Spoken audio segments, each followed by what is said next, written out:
February 28, 2026, a date that just changed the Middle East forever. A few hours ago, explosions rocked Tehran, smoke rose over the capital, and then two world leaders made announcements that sent shockwaves across the globe. Israel launched what it called a preemptive strike on Iran, and then President Donald Trump confirmed the United States was joining what he called, quote, major combat operations. This isn't another round of tensions, this is war. And here's the scary part, Iran has already retaliated. Missiles are flying, US bases in the Gulf are under attack, and the world is holding its breath. So what exactly happened? Why now? And where is this going? Let's break it down. Let's start with the timeline. At approximately 9:30 Tehran time on Saturday morning, explosions were reported in Iran's capital and several other major cities, including Karaj, Isfahan, Qom, and Kermanshah. Israel's defense minister announced they had launched a preemptive strike, and soon after, President Trump released a video on Truth Social confirming U.S. involvement. The operation has a name, Operation Epic Fury. The U.S. Department of War posted that exact phrase on X, formerly Twitter, officially confirming America's role. What were the targets? Initial reports indicate strikes hit areas near the offices of Supreme Leader Ayatollah Ali Khamenei in Tehran, the office of President Masoud Pezeshkian, multiple military installations, including Revolutionary Guard facilities.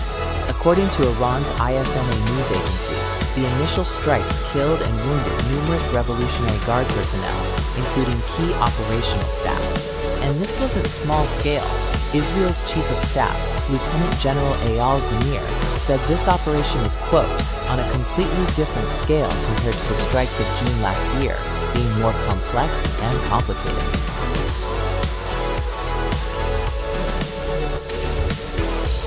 But Iran didn't wait long to respond. Within hours, Tehran launched a wave of retaliatory strikes, and these weren't just aimed at Israel. Let's look at what got hit. Bahrain, the U.S. Navy's 5th Fleet headquarters in Manama, was struck. UAE, Qatar, and Kuwait. Explosions were reported across all 3 Gulf states. Dubai's main airport suspended all flights. Saudi Arabia, Riyadh itself was targeted. And of course, Israel. Sirens sounded across the country, with explosions heard in Haifa as air defense systems activated. Iran's foreign minister, Abbas Araghchi, called the U.S.-Israeli strikes wholly unprovoked, illegal, and illegitimate. He described Iran's retaliation as an act of self-defense. And here's a critical detail. Iran has ordered that no ships pass through the Strait of Hormuz. For those who don't know, about 20% of the world's oil passes through that narrow waterway. If that gets blocked, global oil prices are going to spike immediately.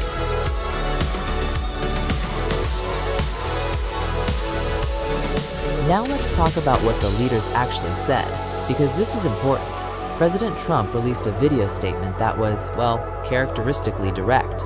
Quote, "We are going to destroy their missiles and raze their missile industry to the ground. We are going to annihilate their navy. We will ensure that Iran does not obtain a nuclear weapon." He called Iran the world's #1 state sponsor of terror and listed attacks dating back to 1979, the U.S. embassy takeover, the 1983 Beirut barracks bombing that killed 241 Americans. But then Trump did something unusual. He addressed the Iranian people directly. Quote, "To the people of Iran, I say tonight that the hour of your freedom is at hand. Stay sheltered. Don't leave your home. It's very dangerous outside. Bombs will be dropping everywhere. When we are finished, take over your government. It will be yours to take." He even offered immunity to Iranian military and police if they lay down their arms, warning them otherwise they face certain death. Israeli Prime Minister Benjamin Netanyahu echoed this call for regime change. He described the operation as aimed at removing an existential threat from Iran regime. Both leaders are clearly signaling that this isn't just about stopping a nuclear program.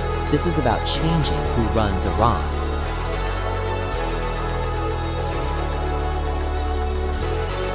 So how did we get from diplomacy to war? Because just days ago, there were talks happening. This isn't the first time the US and Israel have struck Iran. Last June, during a 12-day tit-for-tat war, Israel launched Operation Midnight Hammer, crippling 3 Iranian nuclear facilities. That operation was also joined by the US, and it happened after 5 rounds of fruitless talks between Washington and Tehran. Fast forward to this week, Oman had been mediating new negotiations. Just on Friday, the day before the strikes, Oman's foreign minister met with US Vice President J.D. Vance. He posted on X, "I am grateful for their engagement and look forward to further and decisive progress in the coming days. Peace is within our reach." 24 hours later, bombs are dropping in Tehran. What happened? According to Trump, Iran was using the talks to rebuild their nuclear program and develop long-range missiles that could, quote, soon reach the American homeland. Israel, consistently described as the model U.S. ally under this administration, has long pushed for tougher action against Iran, and now they've gotten it.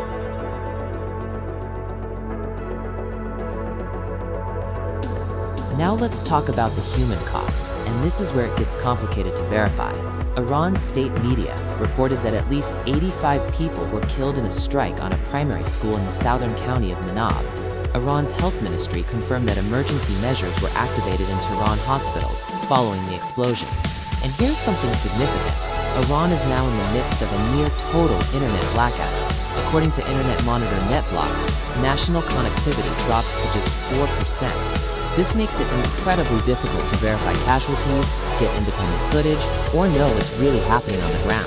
Cyber attacks have also targeted Iranian news sites, including the official IRNA news agency.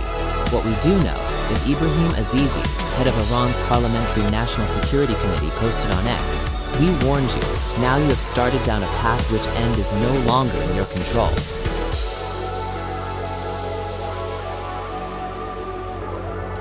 The world is now reacting, and the responses are split. UN Secretary General Antonio Guterres called for an immediate cessation of hostilities. Russia and China, both permanent Security Council members, have criticized the military actions, describing them as a dangerous adventure. The UAE and Qatar, both targeted in Iran's retaliation, have condemned the attacks on their territory, calling them a serious escalation that threatens regional security. Britain, France, and Germany joined the condemnation.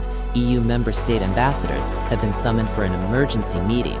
Meanwhile, Canada's Prime Minister expressed support for the US acting to prevent Iran from obtaining a nuclear weapon, and practically every major airline, Air France, KLM, Lufthansa, Turkish Airlines, Romania's Tehran, have suspended flights to Tel Aviv, Beirut, and other destinations in the region. The UN Security Council is meeting an emergency session as we speak.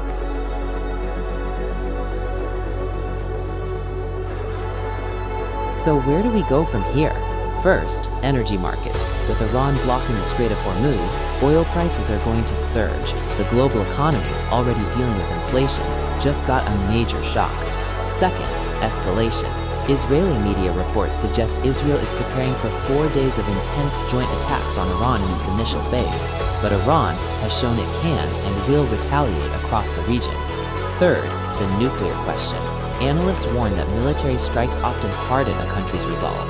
Iran could accelerate its nuclear program in response, not abandon it. And fourth, wider war.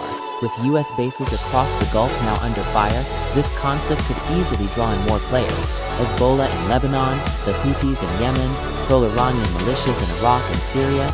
The author of one analysis I read put it this way: the Israel-US joint airstrikes are not only destabilizing, but also futile in resolving the core issue. War and force can never bring a lasting conclusion to disputes. Instead, they only breed resentment, escalation, and more bloodshed.